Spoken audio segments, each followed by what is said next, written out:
ਵਾਹਿਗੁਰੂ ਜੀ ਕਾ ਖਾਲਸਾ ਵਾਹਿਗੁਰੂ ਜੀ ਕੀ ਫਤਿਹ।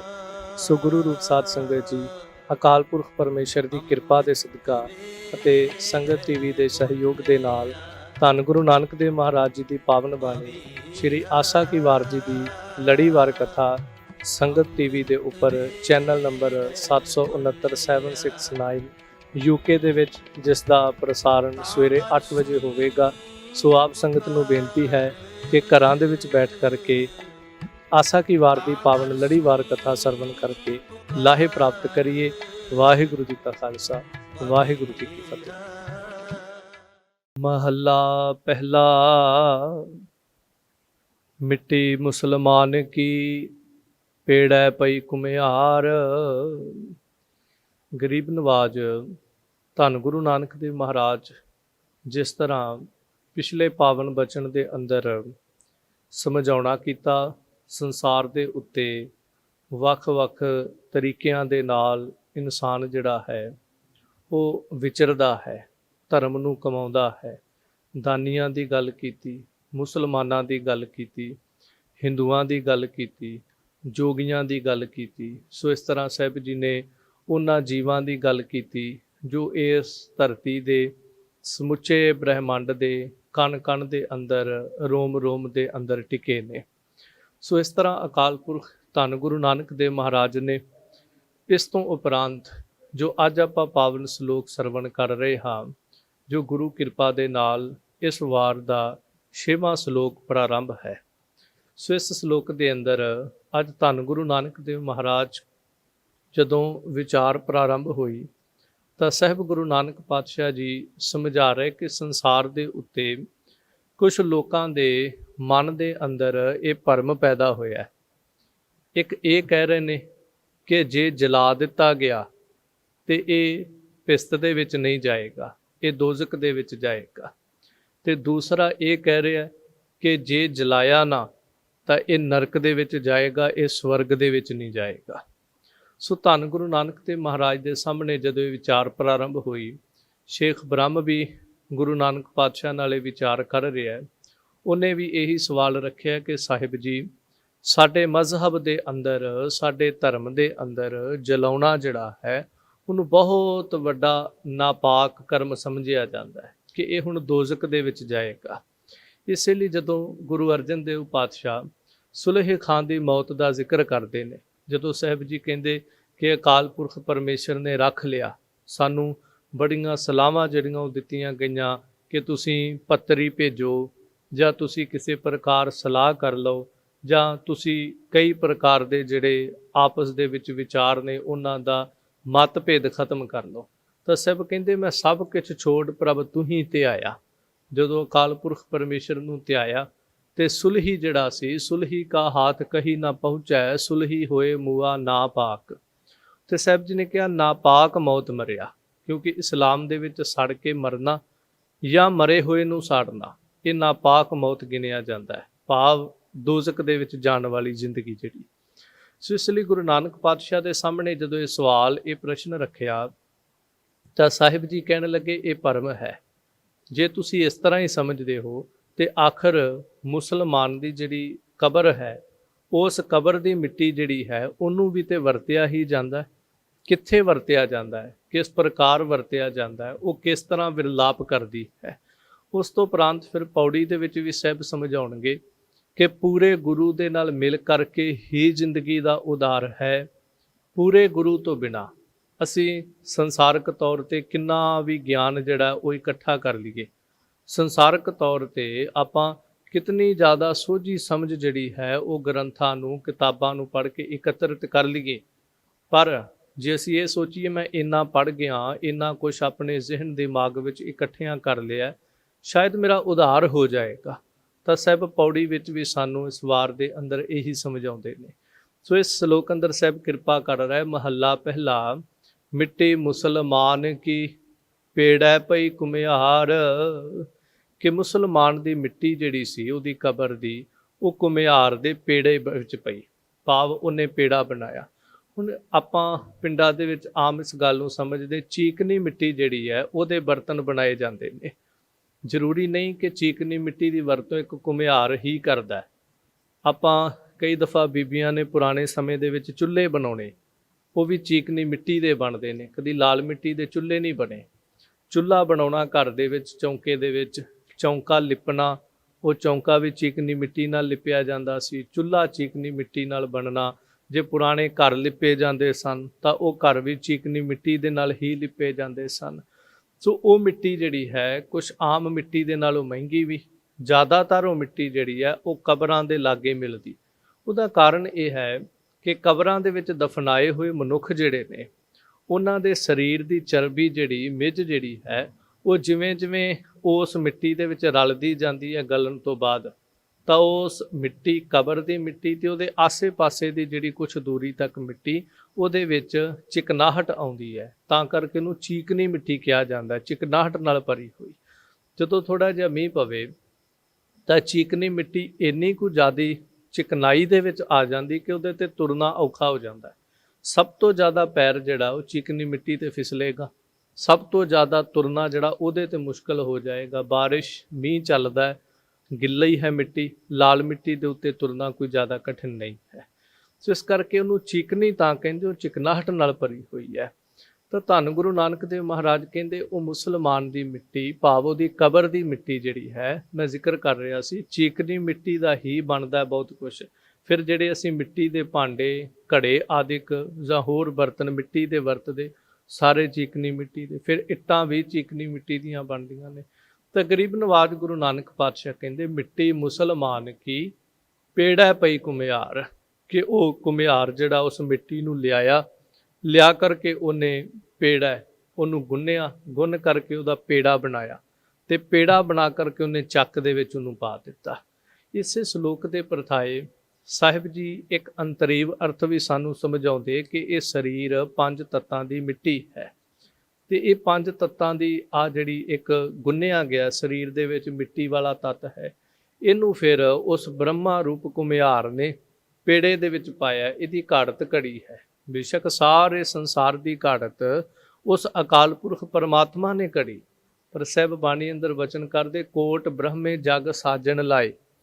ਉਹਨਾਂ 'ਚ ਸਮਰੱਥਾ ਨਹੀਂ ਕਿ ਉਹ ਸੰਸਾਰ ਨੂੰ ਸਾਜ ਸਕਣ, ਉਹ ਕੁਝ ਬਣਾ ਸਕਣ, ਪਰ ਇਸ ਤਰ੍ਹਾਂ ਹੈ ਅਕਾਲ ਪੁਰਖ ਪਰਮੇਸ਼ਰ ਸਮਰੱਥਾ ਦੇ ਰਿਹਾ ਤੇ ਉਹ ਕੁਝ ਕਰ ਰਹੇ ਨੇ।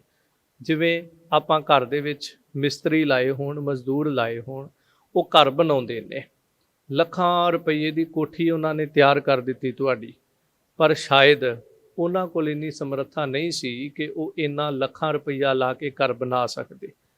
ਪਰ ਮਾਇਆ ਮਾਲਕ ਦੀ, ਧਨ ਮਾਲਕ ਦਾ, ਇੰਜ ਵੀ ਕਹਿ ਸਕਦੇ ਹਾਂ ਹੁਕਮ ਵੀ ਮਾਲਕ ਦਾ, ਉਹ ਆਪਣੀ ਮਰਜ਼ੀ ਨਾਲ ਵੀ ਨਹੀਂ ਬਣਾ ਸਕਦੇ। ਹੁਕਮ ਵੀ ਮਾਲਕ ਦਾ, ਇਸ ਤਰ੍ਹਾਂ ਦਾ ਆਕਾਰ ਹੋਵੇ, ਇਸ ਤਰ੍ਹਾਂ ਦਾ ਫਰੰਟ ਹੋਵੇ, ਇਸ ਤਰ੍ਹਾਂ ਦੇ ਕਮਰੇ ਹੋਣ, ਆਹ ਚੀਜ਼ ਉੱਥੇ ਹੋਵੇ, ਜਿਵੇਂ ਜਿਵੇਂ ਕਿਹਾ ਗਿਆ ਉਵੇਂ ਉਵੇਂ ਉਹਨਾਂ ਨੇ ਤਿਆਰ ਕਰ ਦਿੱਤੀ। ਸੋ ਇਹ ਨਹੀਂ ਕਦੀ ਸਮਝਣਾ ਕਿ ਜੇ ਉਹ ਸੰਸਾਰ ਦੇ ਉੱਤੇ ਕੁਝ ਘਾੜਤ ਘੜਦੇ ਨੇ ਤਾਂ ਸ਼ਾਇਦ ਉਹਨਾਂ ਦੇ ਅੰਦਰ ਇੰਨੀ ਸਮਰੱਥਾ ਹੈ। ਅਕਾਲ ਪੁਰਖ ਦੇ ਹੁਕਮ ਨਾਲ ਉਹ ਤੇ ਉਹਦੇ ਹੁਕਮ ਨੂੰ ਵਜਾ ਰਹੇ ਨੇ।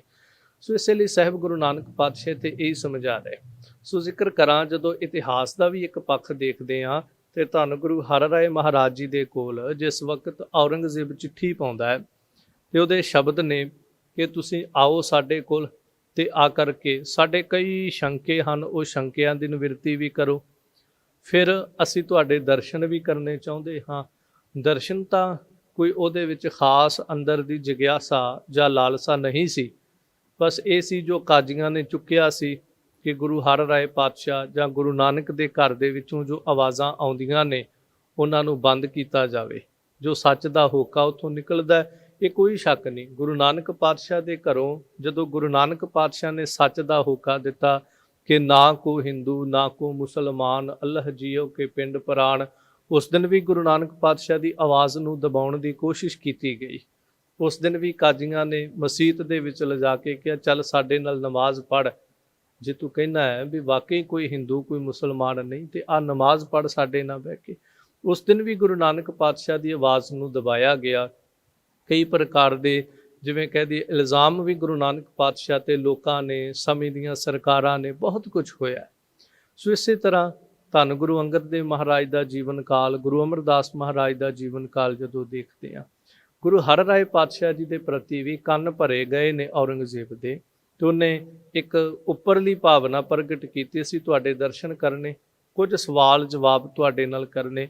ਗੁਰੂ ਹਰਿ ਰਾਏ ਪਾਤਸ਼ਾਹ ਕੋਲ ਚਿੱਠੀ ਆਉਂਦੀ ਹੈ ਤੇ ਦਾਤਾਰ ਪਾਤਸ਼ਾਹ ਉੱਥੇ ਸ਼ਬਦ ਕਹਿੰਦੇ ਕਿ ਨਹਿ ਮਲੇਸ਼ ਕੋ ਦਰਸ਼ਨ ਦੇਣਾ, ਕਿ ਅਸੀਂ ਮਲੇਸ਼ ਨੂੰ ਦਰਸ਼ਨ ਨਹੀਂ ਦੇਣਾ, ਅਸੀਂ ਇਹਦੇ ਮੱਥੇ ਨਹੀਂ ਲੱਗਣਾ, ਨਾ ਇਹਦਾ ਦਰਸ਼ਨ ਜਿਹੜਾ ਲੈਣਾ ਹੈ ਤੇ ਨਾ ਇਹਨੂੰ ਦਰਸ਼ਨ ਅਸੀਂ ਦੇਣਾ ਹੈ। ਸੋ ਜਦੋਂ ਇਹ ਸਾਰੀ ਵਿਚਾਰ ਹੋਈ ਹੈ ਤੇ ਇੰਨੀ ਦੇਰ ਨੂੰ ਰਾਮ ਰਾਏ ਜੀ ਆਏ ਨੇ, ਵਿਚਾਰ ਚੱਲਦੀ ਪਈ ਹੈ, ਸਤਿਗੁਰਾਂ ਨੇ ਮੋਢੀ ਸਿੱਖ ਇਕੱਠੇ ਕੀਤੇ ਨੇ, ਗੁਰੂ ਪਰਿਵਾਰਾਂ ਦੇ ਵਿੱਚੋਂ ਭੱਲੇ ਤੇ ਹਨ ਉਹਨਾਂ ਦੇ ਵੀ ਮੁਖੀ ਜਿਹੜੇ ਨੇ ਸਤਿਗੁਰੂ ਗੁਰੂ ਹਰਿ ਰਾਏ ਪਾਤਸ਼ਾਹ ਕੋਲ ਆਏ ਨੇ, ਵਿਚਾਰ ਚੱਲ ਰਹੀ। ਰਾਮ ਰਾਏ ਜੀ ਆਏ, ਉਹਨਾਂ ਨੇ ਪੁੱਛਿਆ ਵੀ ਕਾਹਦੀ ਵਿਚਾਰ ਚੱਲ ਰਹੀ ਹੈ, ਤਾਂ ਦੱਸਿਆ ਗਿਆ ਵੀ ਇਸ ਤਰ੍ਹਾਂ ਇਹ ਚਿੱਠੀ ਆਈ ਹੈ, ਉਹਦੇ ਤੇ ਵਿਚਾਰ ਚੱਲ ਰਹੀ ਵੀ ਹੁਣ ਕੀ ਕੀਤਾ ਜਾਵੇ, ਕਿਉਂਕਿ ਗੁਰੂ ਹਰਿ ਰਾਏ ਪਾਤਸ਼ਾਹ ਤੇ ਜਾਣਗੇ ਨਹੀਂ, ਨਾ ਸਤਿਗੁਰੂ ਜਾਣਾ ਚਾਹੁੰਦੇ ਨੇ। ਸੋ ਉਹਨੇ ਜੋ ਆਪਣੇ ਵੱਲੋਂ ਸਲਾਹ ਦਿੱਤੀ ਕਿ ਇਹ ਛੋਟੇ ਜਿਹੇ ਕਾਰਜ ਵਾਸਤੇ ਗੁਰੂ ਨੂੰ ਜਾਣ ਦੀ ਲੋੜ ਹੀ ਨਹੀਂ, ਕਿਸੇ ਸਿੱਖ ਨੂੰ ਗੁਰੂ ਥਾਪੜਾ ਦੇਣ, ਸਮਰੱਥਾ ਦੇਣ, ਉਹੀ ਜਾ ਕਰਕੇ ਇਹ ਸ਼ੰਕੇ ਨਿਵਰਤ ਕਰ ਸਕਦਾ ਹੈ। ਸੋ ਕਿਹਾ ਗਿਆ ਫਿਰ ਤੁਸੀਂ ਹੀ ਤਿਆਰ ਹੋ ਜਾਓ ਜੇ ਤੁਸੀਂ ਇੰਨੀ ਸੋਝੀ ਰੱਖਦੇ ਹੋ। ਸੋ ਭਾਵ ਰਾਮ ਰਾਏ ਜੀ ਜਦੋਂ ਤੁਰਨ ਲੱਗੇ ਆਪਣੇ ਖਿਆਲ ਪ੍ਰਗਟ ਕਰਦੇ, ਗੁਰੂ ਪਿਤਾ ਮੈਨੂੰ ਥਾਪੜਾ ਦੇਣ, ਮੈਨੂੰ ਸ਼ਕਤੀਆਂ ਦੇਣ, ਮੈਨੂੰ ਸਮਰੱਥਾ ਦੇਣ, ਮੈਂ ਚਲਾ ਜਾਵਾਂਗਾ। ਗੁਰੂ ਹਰਿ ਰਾਏ ਪਾਤਸ਼ਾਹ ਜੀ ਨੇ ਆਸੀਸ ਵੀ ਬਖਸ਼ਿਸ਼ ਕੀਤੀ, ਆਸ਼ੀਰਵਾਦ ਬਖਸ਼ਿਸ਼ ਕੀਤਾ, ਵਰ ਦਿੱਤਾ ਕਿ ਤੇਰੀ ਰਸਨਾ ਦੇ ਉੱਤੇ ਸਾਡਾ ਵਾਸਾ ਹੈ, ਜੋ ਤੂੰ ਕਹੇਂਗਾ ਉਹ ਇੱਥੇ ਉੱਥੇ ਸੱਚ ਹੋਏਗਾ। ਤੇਰੇ ਰਸਨਾ ਦੇ ਨਿਕਲੇ ਹੋਏ ਬੋਲਾਂ ਦੇ ਨਾਲ ਸਾਰਾ ਬ੍ਰਹਿਮੰਡ ਜਿਹੜਾ ਜਿਵੇਂ ਤੂੰ ਕਵੇਂਗਾ ਉਵੇਂ ਚੱਲੇਗਾ। ਸੋ ਥਾਪੜਾ ਦੇ ਕੇ ਬਾਬਾ ਰਾਮ ਰਾਏ ਜੀ ਨੂੰ ਤੋਰਿਆ ਗਿਆ, ਔਰੰਗਜ਼ੇਬ ਦੇ ਕੋਲ ਪਹੁੰਚਦੇ ਨੇ। ਬੜੀ ਦਫਾ ਆਪਾਂ ਇਹ ਘਟਨਾਵਾਂ ਸਰਵਣ ਕਰਦੇ, 72 ਕਰਾਮਾਤਾਂ ਜਿਹੜੀਆਂ ਨੇ ਉਹ ਮੁੱਖ ਤੌਰ ਤੇ, ਵੈਸੇ ਤੇ 360 ਜਾਂ 62 ਵੀ ਲਿਖੀਆਂ ਨੇ, ਮੁੱਖ ਕਰਾਮਾਤਾਂ ਜਿਹੜੀਆਂ 72 ਉਹ ਬਾਬਾ ਰਾਮ ਰਾਏ ਜੀ ਨੇ ਦਿਖਾਈਆਂ ਨੇ। ਹੁਣ ਕਈ ਦਫਾ ਐਸਾ ਹੋ ਜਾਂਦਾ ਹੈ ਕਿ ਸਾਹਮਣੇ ਵਾਲਾ ਮਨੁੱਖ ਸਾਡੇ ਤੋਂ ਇੰਨਾ ਕੁ ਪ੍ਰਭਾਵਿਤ ਹੋ ਜਾਂਦਾ ਹੈ ਤੇ ਆਪਣੇ ਅੰਦਰ ਵੀ ਇੱਕ ਲਾਲਚੀ ਬਿਰਤੀ ਇਸ ਤਰ੍ਹਾਂ ਦੀ ਹੋ ਜਾਂਦੀ ਕਿ ਇਹ ਮਨੁੱਖ ਕਿਤੇ ਸਾਡੇ ਤੋਂ ਦੂਰ ਨਾ ਹੋ ਜਾਵੇ। ਖਾਸ ਕਰਕੇ ਜੇ ਆਪਣੇ ਤੋਂ ਵੱਡਾ ਜਿਹੜਾ ਹੈ ਉਹ ਸਾਡੀ ਕਦਰ ਕਰਨ ਲੱਗ ਪਵੇ, ਜਾਂ ਇੰਜ ਕਹਿ ਲਓ ਸਾਡੀ ਸਪੋਰਟ ਕਰਨ ਲੱਗ ਪਏ, ਤਾਂ ਸੁਭਾਵਿਕ ਦੁਨੀਆਦਾਰ ਦੇ ਮਨ ਵਿੱਚ ਇੰਜ ਆਉਂਦਾ ਹੈ। ਕਿਉਂਕਿ ਬਾਬਾ ਰਾਮ ਰਾਏ ਜੀ ਦੀ ਅਵਸਥਾ ਜਿਹੜੀ ਫਿਲਹਾਲ ਇਹ ਕਹਿ ਸਕਦੇ ਉਸ ਵਕਤ ਦੁਨੀਆਦਾਰ ਵਾਲੀ, ਕਿ ਇੰਨਾ ਵੱਡਾ ਰਾਜਾ ਔਰੰਗਜ਼ੇਬ ਜਿਹੜਾ ਉਹ ਮੈਨੂੰ ਆਪਣਾ ਗੁਰੂ ਧਾਰਨ ਨੂੰ ਫਿਰਦਾ, ਉਹ ਮੇਰੀਆਂ ਕਰਾਮਾਤਾਂ ਦਾ ਮੁਰੀਦ ਹੋਇਆ ਪਿਆ। ਹਾਲਾਂਕਿ ਇਹ ਬਿਰਤੀ ਨਹੀਂ ਕਿ ਜਿਸ ਗੁਰੂ ਹਰਿ ਰਾਏ ਪਾਤਸ਼ਾਹ ਜੀ ਦਾ ਮੈਂ ਸਪੁੱਤਰ ਹਾਂ, ਉਸ ਗੁਰੂ ਹਰਿ ਰਾਏ ਪਾਤਸ਼ਾਹ ਜੀ ਦੇ ਮੁਬਾਰਕੇ ਚਰਨਾਂ ਦੇ ਵਿੱਚ ਇਸ ਤਰ੍ਹਾਂ ਦੇ ਲੱਖਾਂ ਔਰੰਗਜ਼ੇਬ ਬੈਠੇ ਨੇ ਆ ਕਰਕੇ।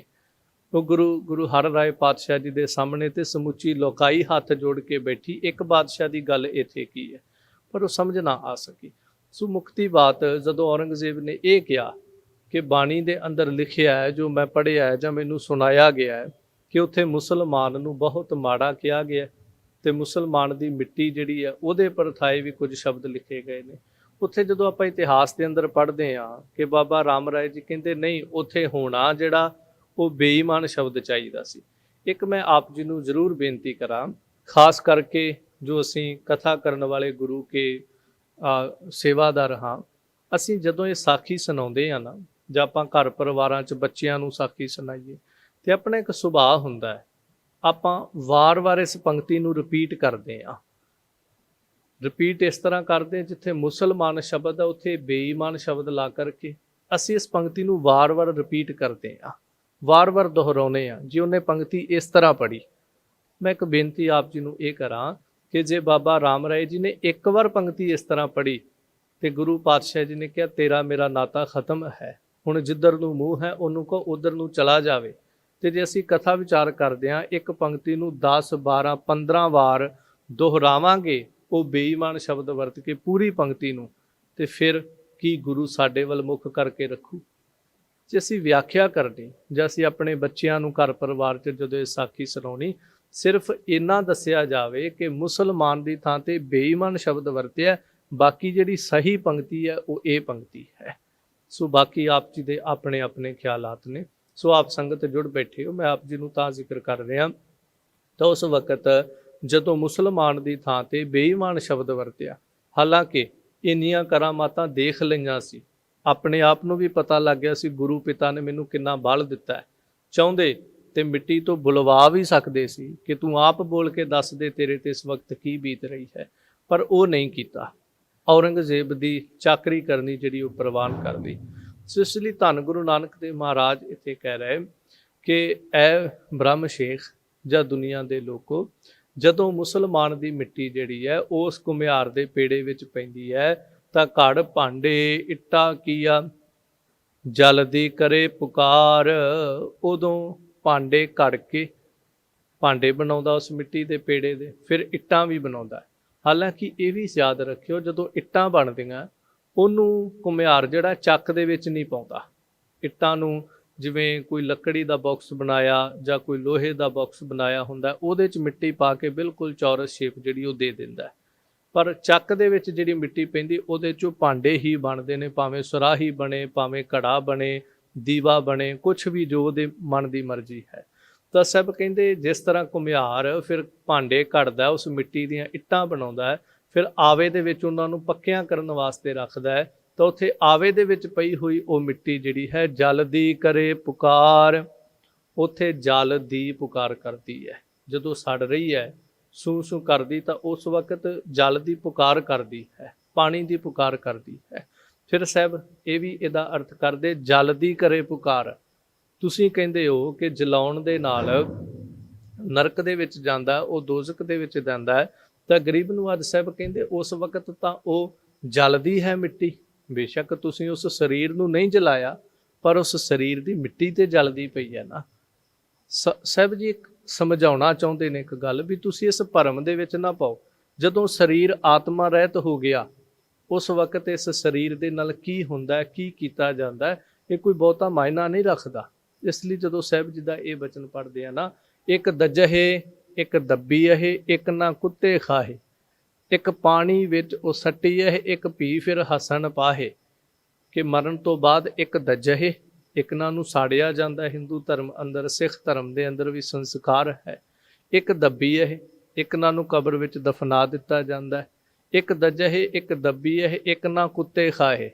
एक लावारस लाशां हो जांदियां ने जिन्हां नूं कोई सांभदा नहीं, कोई गरीब किसी सड़क ते मर गया, कोई आम जंगलां बिल्लियां विच मर गया, पता ही नहीं लगता वो कौन है कित्थे है, जानवर ही उन्होंने नोच के खा जाते हैं।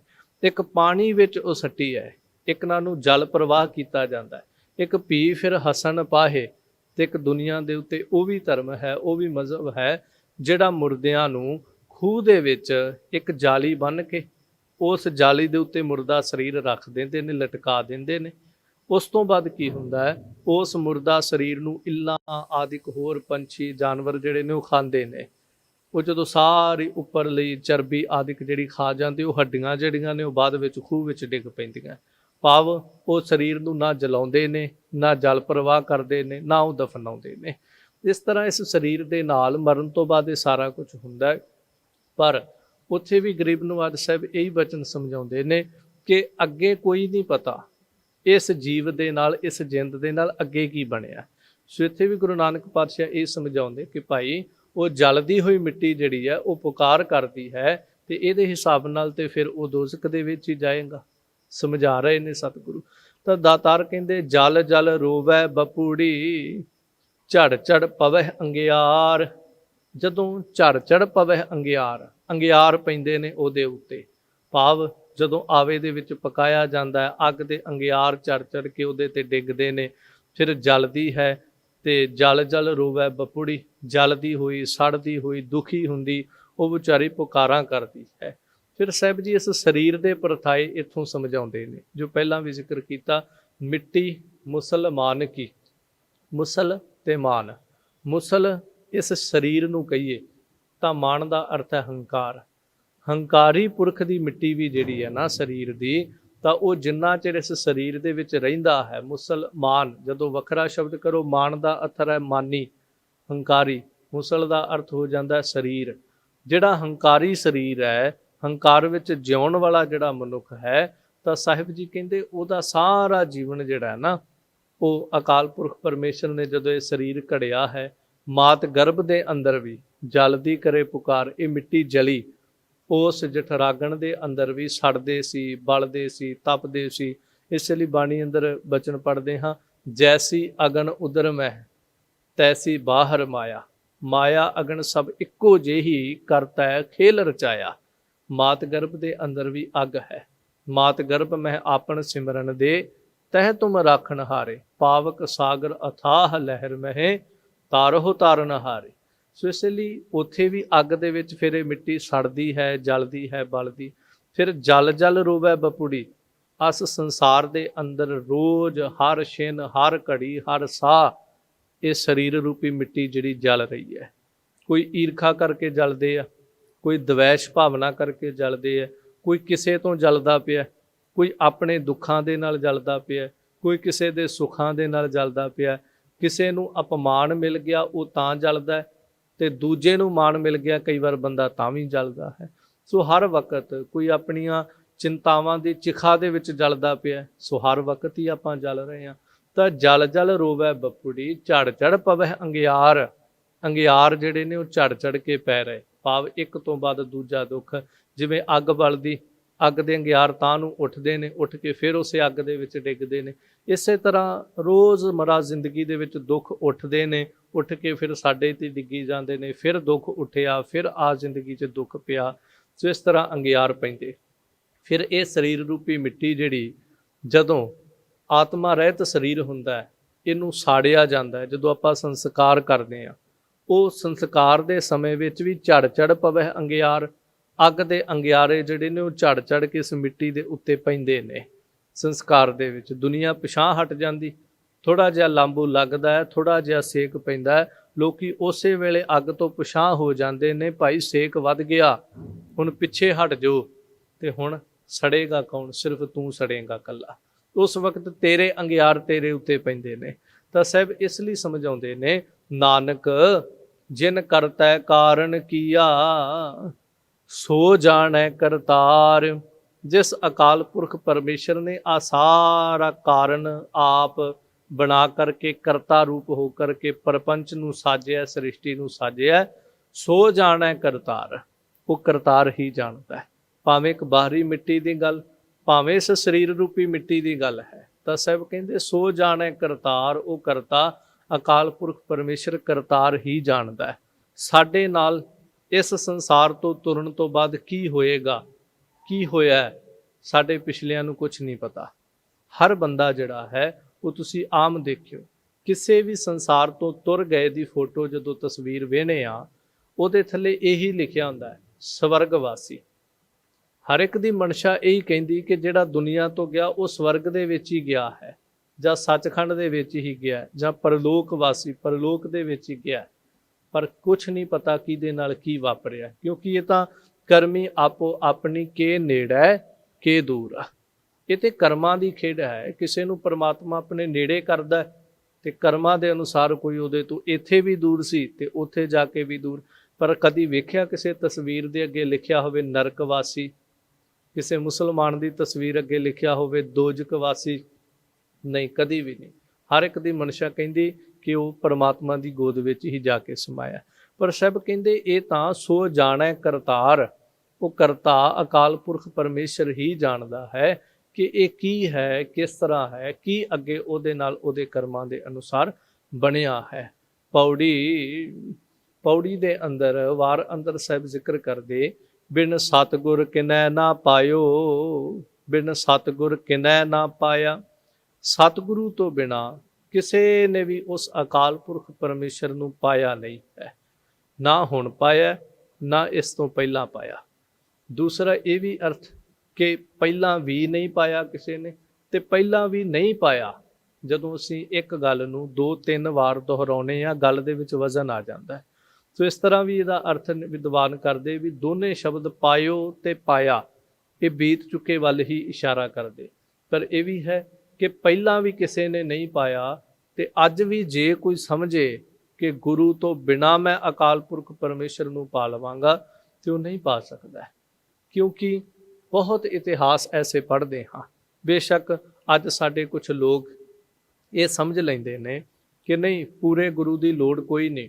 ਇੱਕ ਆਮ ਜਿਹਾ ਸ਼ਬਦ ਜੋ ਹਰ ਇੱਕ ਮਨੁੱਖ ਦੀ ਜ਼ੁਬਾਨ 'ਤੇ, ਤੁਹਾਡਾ ਮਨ ਸਾਫ਼ ਹੋਣਾ ਚਾਹੀਦਾ ਹੈ, ਤੁਸੀਂ ਇਸ ਤਰ੍ਹਾਂ ਦੇ ਹੋਣੇ ਚਾਹੀਦੇ ਆ, ਤੁਹਾਡੇ ਅੰਦਰ ਬੇਈਮਾਨੀ ਨਹੀਂ ਹੋਣੀ ਚਾਹੀਦੀ, ਤੁਸੀਂ ਭਲੇ ਪੁਰਖ ਹੋਣੇ ਚਾਹੀਦੇ ਆ, ਚੰਗੇ ਕਰਮ ਕਰੋ, ਦਾਨ ਪੁੰਨ ਕਰੋ, ਗਰੀਬਾਂ ਦਾ ਭਲਾ ਕਰੋ, ਇਹਦੇ ਨਾਲ ਤੁਹਾਨੂੰ ਪਰਮਾਤਮਾ ਮਿਲ ਜਾਏਗਾ ਜੀ। ਇੱਕ ਆਮ ਸ਼ਬਦ ਵਰਤਿਆ ਜਾਂਦਾ ਹੈ ਵੀ ਇਹ ਸਾਰਾ ਕੁਝ ਕਰੋ ਤੇ ਤੁਹਾਨੂੰ ਜ਼ਰੂਰੀ ਨਹੀਂ ਗੁਰੂ ਦੀ ਲੋੜ ਹੈ, ਤੁਹਾਡਾ ਪਾਰ ਉਤਾਰਾ ਹੋ ਜਾਏਗਾ। ਨਹੀਂ, ਇਸ ਤਰ੍ਹਾਂ ਦੇ ਬਹੁਤ ਪ੍ਰਮਾਣ ਨੇ। ਦੇਖੋ, ਜੇ ਹੁਣ ਭਾਈ ਲਹਿਣਾ ਜੀ ਧੰਨ ਗੁਰੂ ਅੰਗਦ ਦੇਵ ਮਹਾਰਾਜ ਜੀ ਦੀ ਗੱਲ ਕਰੀਏ ਤਾਂ ਜੀਵਨ ਪਹਿਲਾਂ ਵੀ ਕਿੰਨਾ ਉੱਚਾ ਹੈ। ਇਹ ਨਹੀਂ ਕਿ ਪਹਿਲਾਂ ਉਹਨਾਂ ਦਾ ਜੀਵਨ ਉੱਚਾ ਨਹੀਂ ਸੀ, ਉਹ ਵੱਖਰੀ ਗੱਲ ਹੈ ਕਿ ਉਹ ਦੇਵੀ ਉਪਾਸ਼ਕ ਸਨ, ਪਰ ਉਸ ਤੋਂ ਪਹਿਲਾਂ ਵੀ ਤੇ ਉਹ ਦੁਨੀਆ ਦਾ ਭਲਾ ਕਰਦੇ ਸੀ। ਉਸ ਤੋਂ ਪਹਿਲਾਂ ਵੀ ਤਾਂ ਇੱਕ ਇਮਾਨਦਾਰੀ ਦਾ ਜੀਵਨ ਜਿਉਂਦੇ ਸੀ। ਉਸ ਤੋਂ ਪਹਿਲਾਂ ਵੀ ਤਾਂ ਉਹਨਾਂ ਦਾ ਜੀਵਨ ਜਿਹੜਾ ਉਹ ਬਿਲਕੁਲ ਕਲੰਕ ਰਹਿਤ ਸੀ, ਦਾਗ ਰਹਿਤ ਸੀ। ਉਸ ਤੋਂ ਪਹਿਲਾਂ ਵੀ ਤਾਂ ਉਹ ਭਲੇ ਪੁਰਖ ਸਨ, ਦੁਨੀਆ ਦਾ ਭਲਾ ਕਰਨ ਵਾਲੇ, ਗਰੀਬ ਦਾ ਭਲਾ ਕਰਨ ਵਾਲੇ, ਹਰ ਇੱਕ ਨਾਲ ਹਮਦਰਦੀ ਕਰਨ ਵਾਲੇ ਸਨ। ਕਦੀ ਉਹਨਾਂ ਨੇ ਕਿਸੇ ਦਾ ਬੁਰਾ ਨਹੀਂ ਸੀ ਕੀਤਾ, ਪਰ ਉਹ ਵੀ ਫਿਰ ਕਹਿ ਸਕਦੇ ਸੀ ਮੈਨੂੰ ਗੁਰੂ ਨਾਨਕ ਨੂੰ ਗੁਰੂ ਧਾਰਨ ਦੀ ਲੋੜ ਨਹੀਂ ਹੈ। ਜੇ ਗੁਰੂ ਅਮਰਦਾਸ ਮਹਾਰਾਜ ਦਾ ਜੀਵਨ ਪੜ੍ਹੀਏ ਤਾਂ ਜਿਸ ਵਕਤ ਉਹ ਬ੍ਰਹਮਚਾਰੀ ਕਹਿੰਦਾ ਹੈ ਕਿ ਤੇਰਾ ਗੁਰੂ ਕੌਣ ਹੈ, ਤਾਂ ਗੁਰੂ ਅਮਰਦਾਸ ਮਹਾਰਾਜ ਕਹਿੰਦੇ ਨਹੀਂ, ਹਾਲੇ ਗੁਰੂ ਨਹੀਂ ਧਾਰਨ ਕੀਤਾ। ਪਰ ਉਸ ਤੋਂ ਪਹਿਲਾਂ ਜਦੋਂ ਇਹ ਦੇਖਦੇ ਹਾਂ ਕਿ ਗੁਰੂ ਅਮਰਦਾਸ ਮਹਾਰਾਜ ਹਰ 6 ਮਹੀਨੇ ਬਾਅਦ ਗੰਗਾ ਇਸ਼ਨਾਨ ਵਾਸਤੇ ਹਰਿਦੁਆਰ ਜਾਂਦੇ ਨੇ। ਬਹੁਤ ਜ਼ਿਆਦਾ ਧਰਮ ਹੈ ਅੰਦਰ, ਇਹ ਨਹੀਂ ਕਿ ਧਰਮੀ ਨਹੀਂ ਹਨ, ਬਹੁਤ ਧਰਮ ਹੈ ਅੰਦਰ, ਬਹੁਤ ਪਰ ਉਪਕਾਰੀ ਨੇ, ਬਹੁਤ ਦਾਨਾ ਭਲਾ ਸੁਭਾਅ ਹੈ। ਇਸੇ ਵਾਸਤੇ ਤੇ ਉਹ ਬ੍ਰਹਮਚਾਰੀ ਇੰਨੇ ਦਿਨ ਨਾਲ ਰਿਹਾ, ਨਹੀਂ ਤੇ ਉਸ ਜਥੇ ਵਿੱਚ ਹੋਰ ਵੀ ਤੇ ਕਿਤਨੇ ਲੋਕ ਸੀ ਨਾ। ਗੁਰੂ ਅਮਰਦਾਸ ਮਹਾਰਾਜ ਦੇ ਨਾਲ ਹੀ ਕਿਉਂ ਰਿਹਾ? ਕਿਉਂਕਿ ਭਲੇ ਪੁਰਖ ਸਨ, ਦਾਨੇ ਪੁਰਖ ਸਨ, ਸਿਆਣੇ ਪੁਰਖ ਸਨ, ਅੰਦਰ ਟਿਕੀ ਹੋਈ ਆਤਮਾ ਸੀ। ਪਰ ਉਹ ਵੀ ਕਹਿ ਸਕਦੇ ਸੀ ਮੇਰੇ 'ਚ ਕੀ ਮਾੜਾ ਗੁਣ ਹੈ ਕਿ ਮੈਂ ਗੁਰੂ ਧਾਰਨ ਕਰਾਂ, ਮੈਂ ਚੰਗਾ ਭਲਾ, ਹਰ ਚੰਗਾ ਗੁਣ ਹੈ ਮੇਰੇ ਵਿੱਚ। ਸੋ ਇਸ ਤਰ੍ਹਾਂ ਅਸੀਂ ਸੰਸਾਰ ਤੇ ਅਣਹੋਣੀਆਂ ਜੀਆਂ ਬਾਤਾਂ ਕਈ ਵਾਰ ਕਰਦੇ ਹਾਂ ਵੀ ਨਹੀਂ ਜੀ ਗੁਰੂ ਧਾਰਨ ਦੀ ਲੋੜ ਕੋਈ ਨਹੀਂ ਹੈ। ਪਰ ਇੱਥੇ ਸਾਹਿਬ ਕਹਿੰਦੇ ਬਿਨ ਸਤਿਗੁਰ ਕਿਨੈ ਨਾ ਪਾਇਓ, ਦੁਨੀਆ ਦੇ ਲੋਕੋ ਯਾਦ ਰੱਖਿਓ, ਗੁਰੂ ਤੋਂ ਬਿਨਾਂ ਕਿਸੇ ਨੇ ਪਾਇਆ ਨਹੀਂ ਅੱਜ ਤੱਕ ਪਰਮਾਤਮਾ ਨੂੰ। ਜਦੋਂ ਹਿੰਦੂ ਧਰਮ ਦੇ ਗ੍ਰੰਥ ਪੜ੍ਹੀਏ ਤੇ ਉੱਥੇ ਇੱਕ ਘਟਨਾ ਆਉਂਦੀ ਹੈ ਕਿ ਨਾਰਦ ਰੋਜ਼ਾਨਾ ਵਿਸ਼ਨੂੰ ਦੇ ਦਰਬਾਰ ਵਿੱਚ ਪਹੁੰਚਦੇ ਨੇ। ਬੇਸ਼ੱਕ ਉਹ ਘਟਨਾ ਜਿਸ ਤਰ੍ਹਾਂ ਮੈਂ ਹਰ ਵਾਰ ਆਪਣੇ ਇਹਨਾਂ ਸ਼ਬਦਾਂ ਵਿੱਚ ਜ਼ਿਕਰ ਕਰਦਾ ਕਿ ਜੋ ਵੀ ਹੈ ਉਹਨੂੰ ਉਹਦਾ ਮੁਬਾਰਕ ਹੈ, ਅਸੀਂ ਸਿਰਫ ਉਹਦਾ ਸਾਰ ਤੱਤ ਲੈਣਾ, ਇਸ ਲੜਾਈ ਝਗੜੇ 'ਚ ਨਹੀਂ ਪੈਣਾ। ਉਹ ਇਤਿਹਾਸ ਹੈ ਜਾਂ ਉਹ ਮਿਥਿਹਾਸ ਹੈ, ਉਹ ਸੱਚ ਹੈ ਜਾਂ ਝੂਠ ਹੈ, ਸਿਰਫ ਜਿਸ ਤਰ੍ਹਾਂ ਵੀ ਆਪ ਜੀ ਦੀ ਭਾਵਨਾ ਹੋਵੇ। ਮੈਂ ਜ਼ਿਕਰ ਕਰਾਂ ਜਦੋਂ ਵਿਸ਼ਨੂੰ ਦੇ ਦਰਬਾਰ ਵਿੱਚ ਨਾਰਦ ਜੀ ਆਉਂਦੇ ਨੇ ਤੇ ਬਹੁਤ ਅਦਬ ਸਤਿਕਾਰ ਕੀਤਾ ਜਾਂਦਾ ਹੈ ਵੀ ਸਭ ਤੋਂ ਉੱਚੇ ਰਿਸ਼ੀ ਨੇ, ਬਹੁਤ ਉੱਚੀ ਸੋਝੀ ਸਮਝ ਵਾਲੇ ਰਿਸ਼ੀ ਨੇ। ਪਰ ਜਦੋਂ ਦਰਬਾਰ ਦੇ ਵਿੱਚ ਆਉਂਦੇ ਨੇ ਉੱਚਾ ਸਿੰਘਾਸਨ ਲਾ ਕੇ ਉਹਨਾਂ ਨੂੰ ਬਿਠਾਇਆ ਜਾਂਦਾ, ਬੜਾ ਮਾਣ ਸਨਮਾਨ ਕੀਤਾ ਜਾਂਦਾ। ਸਾਰੇ ਦਰਬਾਰੀ ਉਹਨਾਂ ਦੇ ਚਰਨ ਧੋ ਪੀਂਦੇ ਨੇ, ਸਾਰੇ ਦਰਬਾਰੀ ਉਹਨਾਂ ਦੇ ਚਰਨਾਂ ਦੀ ਸੇਵਾ ਕਰਦੇ ਨੇ, ਬਹੁਤ ਆਦਰ ਸਤਿਕਾਰ ਮਿਲਦਾ। ਪਰ ਜਿਵੇਂ ਸਭਾ ਚੋਂ ਨਿਕਲਦੇ ਨੇ ਤਾਂ ਉਸ ਜਿਸ ਜਗ੍ਹਾ ਦੇ ਉੱਤੇ ਉਹਨਾਂ ਦਾ ਆਸਣ ਲਾਇਆ ਜਾਂਦਾ ਸੀ ਉੱਥੋਂ ਕਹਿੰਦੇ 1.5 2 2.5 ਫੁੱਟ ਦੇ ਦਰਮਿਆਨ ਜਾਂ 1.5 ਹੱਥ ਮਿੱਟੀ ਜਿਹੜੀ ਉਹ ਪੁੱਟ ਕੇ ਬਾਹਰ ਸੁੱਟੀ ਜਾਂਦੀ ਸੀ ਤੇ ਉੱਥੇ ਨਵੀਂ ਮਿੱਟੀ ਭਰ ਕੇ ਟੋਇਆ ਪੂਰ ਦਿੱਤਾ ਜਾਂਦਾ ਸੀ। ਇਹ ਖਬਰ ਇੱਕ ਦਿਨ ਨਾਰਦ ਨੂੰ ਮਿਲੀ। ਜਦੋਂ ਇਹ ਖਬਰ ਮਿਲੀ ਬੜੇ ਹੈਰਾਨ ਹੋਏ ਵੀ ਸਾਹਮਣੇ ਤਾਂ ਮੇਰਾ ਇੰਨਾ ਅਦਬੋ ਸਤਿਕਾਰ ਤੇ ਜਦੋਂ ਮੈਂ ਚਲਾ ਜਾਵਾਂ ਤੇ ਉਸ ਤੋਂ ਬਾਅਦ ਮੇਰੀ ਮਿੱਟੀ ਵੀ ਅਪਵਿੱਤਰ ਸਮਝੀ ਜਾਂਦੀ, ਮੇਰੀ ਮਿੱਟੀ ਜਿਹੜੀ ਆ ਉਹਨੂੰ ਵੀ ਅਸ਼ੁੱਧ ਸਮਝ ਲਿਆ ਜਾਂਦਾ ਵੀ ਉਹਨੂੰ ਦਰਬਾਰ ਚੋਂ ਸੁੱਟ ਦਿੱਤਾ ਜਾਂਦਾ। ਇੱਕ ਦਿਨ ਆਏ, ਆ ਕਰਕੇ ਸਵਾਲ ਕੀਤਾ ਕਿ ਤੁਸੀਂ ਮੇਰਾ ਸਤਿਕਾਰ ਸਿਰਫ ਬਾਹਰੋਂ ਕਰਦੇ ਹੋ, ਅੰਦਰੋਂ ਤੇ ਨਹੀਂ ਕਰਦੇ ਤੁਸੀਂ। ਮੈਨੂੰ ਪਤਾ ਲੱਗਾ ਹੈ ਮੇਰੇ ਜਾਣ ਤੋਂ ਬਾਅਦ ਜਿੱਥੇ ਮੈਂ ਬੈਠਾ ਹੁੰਨਾ ਇਹ ਮਿੱਟੀ ਪੁੱਟ ਕੇ ਬਾਹਰ ਸੁੱਟੀ ਜਾਂਦੀ, ਮੈਨੂੰ ਜਰਾ ਦੱਸਿਆ ਤੇ ਜਾਵੇ ਇਹਦਾ ਕਾਰਨ ਕੀ ਹੈ। ਤੇ ਜਦੋਂ ਇਹ ਗੱਲਬਾਤ ਚੱਲੀ ਤਾਂ ਉਹਨਾਂ ਨੇ ਬੜੇ ਸੋਹਣੇ ਤਰੀਕੇ ਨਾਲ ਸਮਝਾਇਆ ਕਿ ਇਹ ਨਾਰਦ ਸੱਚਾਈ ਇਹ ਹੈ ਤੂੰ ਰਿਸ਼ੀ ਹੈ, ਬਹੁਤ ਤੇਰਾ ਮਾਨ ਸਨਮਾਨ ਇੱਜ਼ਤ ਉਪਕਾਰ ਤੇਰੇ ਪਰ ਉਪਕਾਰ ਨੇ ਦੁਨੀਆ ਤੇ, ਬਹੁਤ ਜ਼ਿਆਦਾ ਤੇਰੇ ਨਾਲ ਹਮਦਰਦੀ ਹੈ, ਤੇਰਾ ਇੱਜ਼ਤ ਸਤਿਕਾਰ ਕਰਦੇ ਹਾਂ। ਪਰ ਇਹ ਮਿੱਟੀ ਸੁੱਟਣ ਦਾ ਕਾਰਨ ਇਹ ਹੈ ਕਿ ਤੂੰ ਨਿਗੁਰਾ ਹੈ, ਤੇਰੇ ਕੋਲ ਗੁਰੂ ਕੋਈ ਨਹੀਂ ਹੈ। ਗੁਰੂ ਨਾ ਹੋਣ ਕਰਕੇ ਤੂੰ ਜਿਸ ਜਗ੍ਹਾ ਤੇ ਬੈਠਦਾ ਉਹ ਅਪਵਿੱਤਰ ਮੰਨੀ ਜਾਂਦੀ ਹੈ। ਜਦੋਂ ਤੂੰ ਉੱਠ ਕੇ ਚਲਾ ਜਾਂਦਾ ਫਿਰ ਅਸੀਂ ਉਹ ਮਿੱਟੀ ਬਾਹਰ ਸੁੱਟ ਦਿੰਦੇ ਹਾਂ। ਤਾਂ ਫਿਰ ਨਾਰਦ ਨੂੰ ਸਮਝ ਆਈ, ਉਹਨੇ ਫਿਰ ਗੁਰੂ ਦੀ ਭਾਲ ਸ਼ੁਰੂ ਕੀਤੀ, ਫੰਦਕ ਨੂੰ ਗੁਰੂ ਧਾਰਨ ਕੀਤਾ। ਸੋ ਇਸ ਲਈ ਸਾਹਿਬ ਗਰੀਬ ਨਵਾਜ ਇੱਥੇ ਕਿਰਪਾ ਕਰਦੇ ਹਨ, ਬਿਨ ਸਤਿਗੁਰ ਕਿਨੈ ਨਾ ਪਾਇਓ, ਬਿਨ ਸਤਿਗੁਰ ਕਿਨੈ ਨਾ ਪਾਇਆ। ਗੁਰੂ ਤੋਂ ਬਿਨਾਂ ਕਿਸੇ ਨੇ ਪਾਇਆ ਨਹੀਂ ਤੇ ਗੁਰੂ ਤੋਂ ਬਿਨਾਂ ਨਾ ਅੱਜ ਤੱਕ ਕਿਸੇ ਨੇ ਅਕਾਲ ਪੁਰਖ ਦੀ ਪ੍ਰਾਪਤੀ ਕੀਤੀ ਹੈ। ਵਾਹਿਗੁਰੂ ਜੀ ਕਾ ਖਾਲਸਾ, ਵਾਹਿਗੁਰੂ ਜੀ ਕੀ ਫਤਿਹ। ਸੋ ਗੁਰੂ ਰੂਪ ਸਾਧ ਸੰਗਤ ਜੀ, ਅਕਾਲ ਪੁਰਖ ਪਰਮੇਸ਼ਰ ਦੀ ਕਿਰਪਾ ਦੇ ਸਦਕਾ ਅਤੇ ਸੰਗਤ ਟੀਵੀ ਦੇ ਸਹਿਯੋਗ ਦੇ ਨਾਲ ਧੰਨ ਗੁਰੂ ਨਾਨਕ ਦੇਵ ਮਹਾਰਾਜ ਜੀ ਦੀ ਪਾਵਨ ਬਾਣੀ ਸ਼੍ਰੀ ਆਸਾ ਕੀ ਵਾਰ ਜੀ ਦੀ ਲੜੀਵਾਰ ਕਥਾ ਸੰਗਤ ਟੀਵੀ ਦੇ ਉੱਪਰ ਚੈਨਲ ਨੰਬਰ 769769 ਯੂਕੇ ਦੇ ਵਿੱਚ, ਜਿਸ ਦਾ ਪ੍ਰਸਾਰਣ ਸਵੇਰੇ 8 ਵਜੇ ਹੋਵੇਗਾ। ਸੋ ਆਪ ਸੰਗਤ ਨੂੰ ਬੇਨਤੀ ਹੈ ਕਿ ਘਰਾਂ ਦੇ ਵਿੱਚ ਬੈਠ ਕਰਕੇ ਆਸਾ ਕੀ ਵਾਰ ਦੀ ਪਾਵਨ ਲੜੀਵਾਰ ਕਥਾ ਸਰਵਣ ਕਰਕੇ ਲਾਹੇ ਪ੍ਰਾਪਤ ਕਰੀਏ। ਵਾਹਿਗੁਰੂ ਜੀ ਕਾ ਖਾਲਸਾ, ਵਾਹਿਗੁਰੂ ਜੀ ਕੀ ਫਤਿਹ।